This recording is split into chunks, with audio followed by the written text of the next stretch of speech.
try and set themselves up the split there to keep some of those alive, but Polt has still a lot of forces here. Hydra has to be very careful. His Mutalisks are way out of position to help this.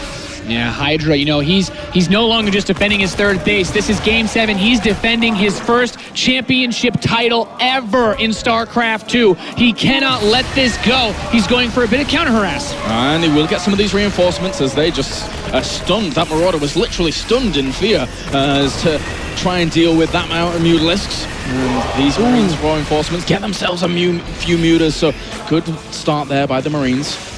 And Hydra's built up a nice, strong force. He's focusing on upgrades, which is very important, but his are, they're close enough to Polt's that I wouldn't worry about that in that department. He just needs better engagements. He hasn't gotten what he needs so far, and losing the creep won't help. Exactly. He needs to get that spread once again. As that active creep tumor is on the way, but Polt is going to deny it in turn. This army, not the most impressive thing here from Hydra, but he does have 21 Banelings in total, flooding in from the side here now to try and shut down this position, but there's a lot of Widow Mines here, set up in good locations. He's going to push him all the way up to this cliff face, though, and kill off a ton of that bio with the Banelings. Yeah, he's retreating to some more Widow Mines, so this could still get dicey.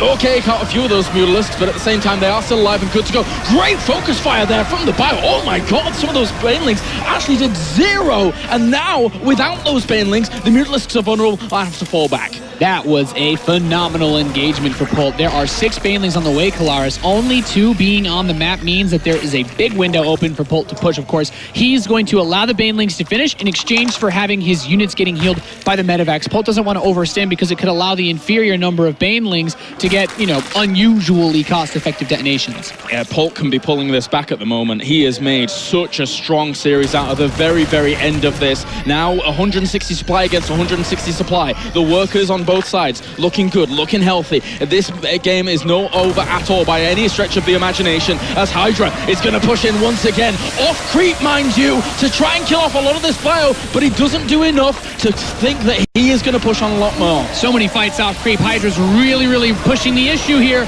And here comes the reinforcements again. The Store is trying to hold on strong. Will have to get picked up though. Polt is falling back. Hydra realizes he's done quite a bit. He really wants that medevac with the Thorin. He gets it. Great pickup there by Hydra to make sure that all the pressure is off of him.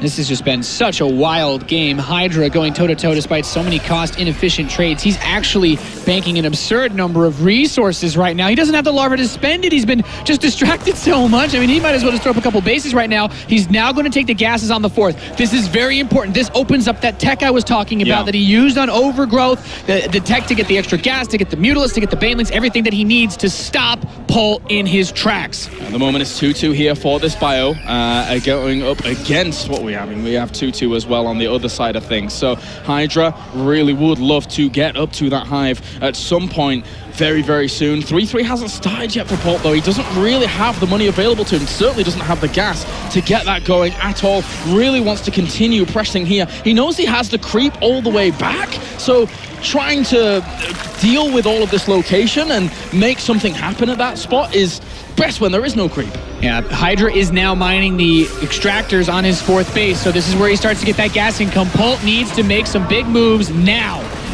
And 3+3 weapons has started, even concussive shells. It comes into this game quite late with a lot of Lings on the way. How many Banelings does he have? He has 29 Banelings. There's not too many Widow Mines at the front of this, as the Banelings will roll forwards once again, hit into some of those stores, so at the front, and that is another win here for Polt. Quite a big one, actually. Such a large wave of red pushing across the map. Most of the Banelings are gone. This means Polt could crack Hydra open right here. Those Banelings are taking a long time to actually morph in. A lot of those Banelings, though, that actually came through. Did get a good connection. Those Mutalisks are pretty weak now. 11 of them in total. Here come more Banelings. The Widow Mines actually burrow. Can they do a lot of damage to them? The Banelings have been able to clear up a good chunk of that bioforce, but Polt still has the supply advantage with the Marines coming across the map. I mean, Hydra still has his 4th base, but Polt is not going to give him time to build more Banelings. Hydra squeezing out every single unit he can. He doesn't have larva. He's got money in the bank. He can't spend all of it. He lost his queens. He has no more. Those Banelings are so important. Those need to morph in the wraparound here from the Zerglings. Mutalisks have to engage as well. Here come the Banelings, though, to shut down as much of this as possible. There are still Marines left over behind this.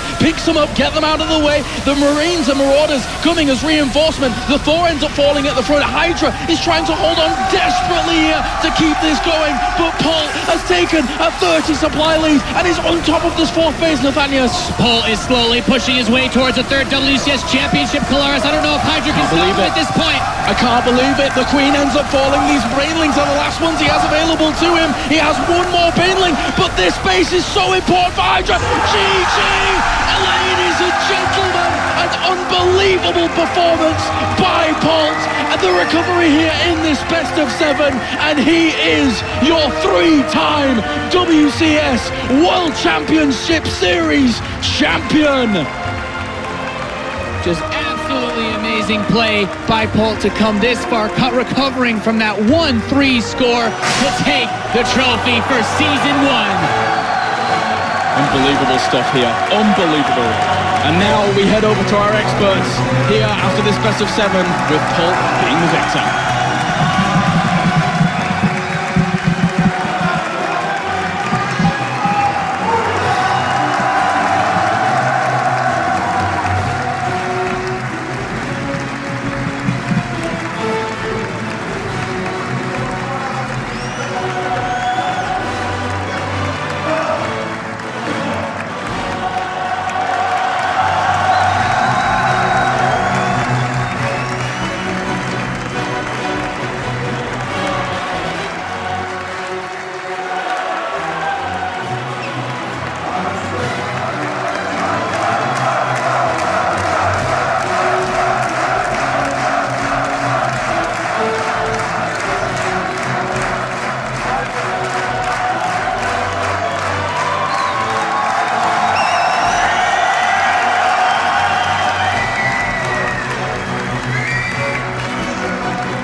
Poitiers, give it up for your WCS Season 1 champion, Polt!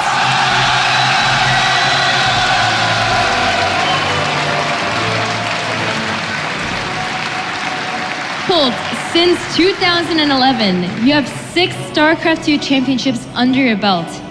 Today, you made history by becoming the first ever player to earn 3 WCS World titles under your belt. What is going through your mind right now? Tell us what you're thinking. I didn't know it's been only 6 times because I've won 3 times, so I won half of that. And well,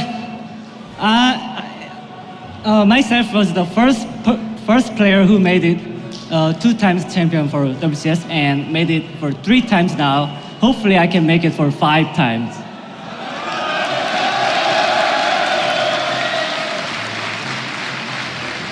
Polt, these fans in Poitiers, as well as the fans that have been watching online, have been cheering for you from the very beginning of the tournament. Please, a word for all of those fans.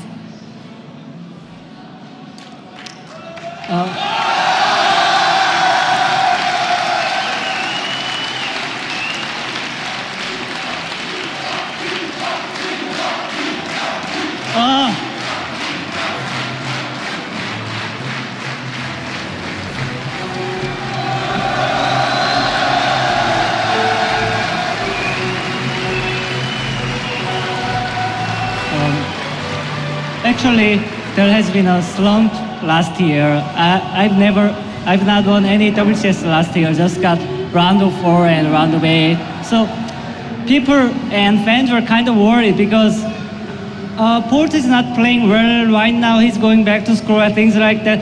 But meanwhile, there were a lot of fans still cheering for me, and because of them, I could win this.